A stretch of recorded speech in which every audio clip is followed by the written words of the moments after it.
আসসালামু আলাইকুম প্রবাসী ভাই ও বোনেরা, আশা করি আপনারা সবাই ভালো আছেন। আপনারা জানেন আমরা দীর্ঘদিন যাবৎ গালফ কান্ট্রি নিয়ে কাজ করতেছি। গালফ কান্ট্রির মধ্যে উল্লেখযোগ্য রয়েছে সৌদি আরব, কাতার, বাহরাইন, ওমান, কুয়েত। এই দেশগুলোতে কর্মী হিসাবে যেতে হলে আপনাকে অবশ্যই মেডিকেলে ফিট হতে হবে। প্রবাসে যাওয়ার জন্য আপনারা অনেকেই মেডিকেল নিয়ে টেনশনে থাকেন। যেহেতু আমরা মেডিকেল নিয়ে দীর্ঘদিন যাবৎ কাজ করতেছি, তাই আমরা আজকে দুইটা প্রশ্নের উত্তর নিয়ে আলোচনা করব। প্রথমত হলো গামকা মেডিকেলে কি কি পরীক্ষা হয়, দ্বিতীয়ত হলো গামকা মেডিকেলে ফিট হওয়ার জন্য করণীয় কি। প্রথম হলো মেডিকেল পরীক্ষা। আপনি যেহেতু মিডল ইস্টের যে কোনো কান্ট্রিতে যাবেন, তাই আপনারা জানেন মিডল ইস্টের যে কান্ট্রিগুলো আছে সেখানে আমাদের দেশের থেকে আবহাওয়াটা অনেকটাই ভিন্ন।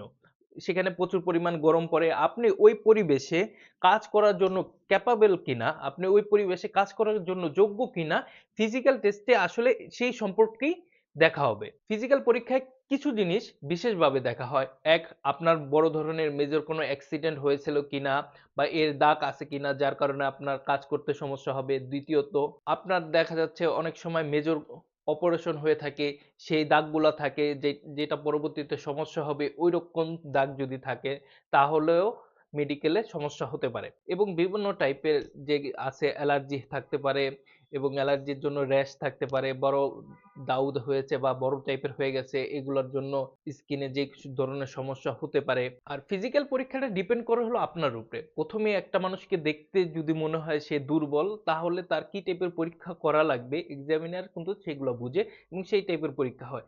শরীরে বিভিন্ন অংশই আপনার পরীক্ষা করতে পারে, তো এগুলা ভেঙে বলার কিছু নেই। ফিজিক্যাল পরীক্ষাটা জাস্ট নর্মালি হয়ে থাকে আপনার। যেমন আপনার হাইট কত, ওয়েট কত, ওবেসিটি যেটাকে বলা হয়, ফ্যাট আছে কিনা শরীরে, কি পরিমাণ আপনি দুর্বল কিনা, এই জিনিসগুলাই তারা লক্ষ্য রাখবে। এবং তৃতীয়ত যে জিনিসটা বিশেষভাবে দেখবে তারা হলো আপনার চোখের পরীক্ষাটা করবে। তো আপনারা ন্যাচারালি যেইভাবে চোখের পরীক্ষা করা হয় সেটাই করবে, দূরে কিছু বস্তু রেখে আপনাকে শনাক্ত করতে বলবে, ঠিক আছে? এটাই হলো চোখের পরীক্ষা।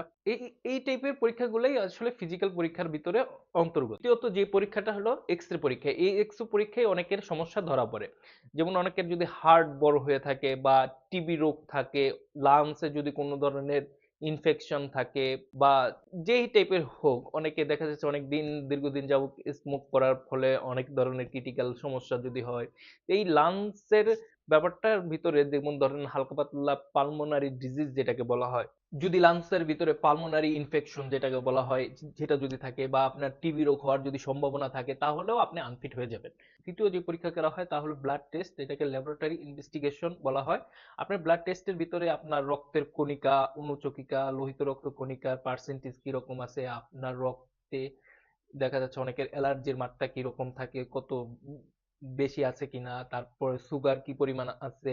আপনারা বুঝতে পারছেন যেগুলা সাধারণত আমরা ল্যাবরেটরিতে পরীক্ষা করি ওই টাইপের পরীক্ষা করা হয়। কিন্তু যেগুলোর জন্য সমস্যাটা ক্রিয়েট হয়, দেখা যাচ্ছে অনেকের এইচআইভি পজিটিভ আছে কিনা সেটা পরীক্ষা করা হয়, হ্যাপাটাইটিস বি সি আছে কিনা সেটা পরীক্ষা করা হয়। আর এই হ্যাপাটাইটিস বি সিটাই আমাদের দেশে দেখা যাচ্ছে বেশি পরিমাণ মানুষের থাকার ফলে এখানে আনফিটটা বেশি হয়ে থাকে। যাদের হেপাটাইটিস বি বা সি বা আছে এই টাইপের রোগ আছে তারা অবশ্যই চিকিৎসকের পরামর্শ নেবেন এবং সমস্ত কাজগুলো আপনার বিশেষজ্ঞের যদি সমস্যা থাকে, এই আমি যে কথাগুলো বললাম তার ভিতরে যদি কোনো সমস্যা থাকে আপনাদের, তাহলে অবশ্যই আপনারা চিকিৎসকের পরামর্শ নেবেন এবং সুস্থ হয়ে এবং মেডিকেলে যাবেন। তাহলে দেখা যাচ্ছে আপনারা ইনশাল্লাহ ফিট হয়ে যাবেন, প্রথমবারই ফিট হয়ে যাবেন। এবং আপনারা যখন মেডিকেলে পরীক্ষা দিতে যাবেন বা এক্সাম টেস্ট যেটাকে বলা হয়, তার 7 দিন আগে থেকেই শরীরে একটা ফিটনেস বজায় রাখার জন্য চেষ্টা করবেন। যে এরকম ধরেন আপনি সকালবেলা একটু ব্যায়াম করা, স্মোকটা যদি করেন তাহলে স্মোকটা ছেড়ে দেওয়া, বা সকালবেলা একদিন পর পর ডাবের পানি খেয়ে দেখা যাচ্ছে তারপরে যদি আপনি ইনশাল্লাহ পরীক্ষাটা দেন, তাহলে দেখা যাচ্ছে আপনার আর এই সমস্যাগুলোর অনেক অংশে কমে যাবে। যেগুলো আছে সিরিয়াস সমস্যা ওইগুলো ছাড়া যে ছোটখাটো যে সমস্যাগুলো হয়ে থাকে সেগুলো হবে না ইনশাল্লাহ। আর আপনার চেষ্টা করবেন সবসময় ভালো কোনো মেডিকেল থেকে বা যেগুলা ওয়েল নোন মেডিকেল আছে সেগুলা থেকেই আপনারা টেস্ট গুলা করার জন্য। আর আপনারা জানেন আমরা দীর্ঘদিন যাবত সৌদি আরব, বাহরাইন, কুয়েত নিয়ে কাজ করতেছি। আপনারা আমাদের সাথে চাইলে যোগাযোগ করতে পারেন যে কোনো সমস্যায়। আমাদের স্ক্রিনে দেওয়া নাম্বারে আমাদের সাথে যোগাযোগ করেন। ইনশাল্লাহ আমি মোহাম্মদ মহিবুল ইসলাম আছি আপনাদের সেবায়। ধন্যবাদ বন্ধুরা আপনাদের সাথে থাকার জন্য। আর অনেক কোশ্চেন আছে যেগুলো হয়তো বা মিস হয়ে গিয়েছে, যেগুলো আপনারা আমাদের চাইলে কমেন্ট বক্সে করতে পারেন। অবশ্যই আমাদের টিম আপনার কমেন্টের উত্তরটা দিবে। ধন্যবাদ বন্ধুরা। আসসালামু আলাইকুম।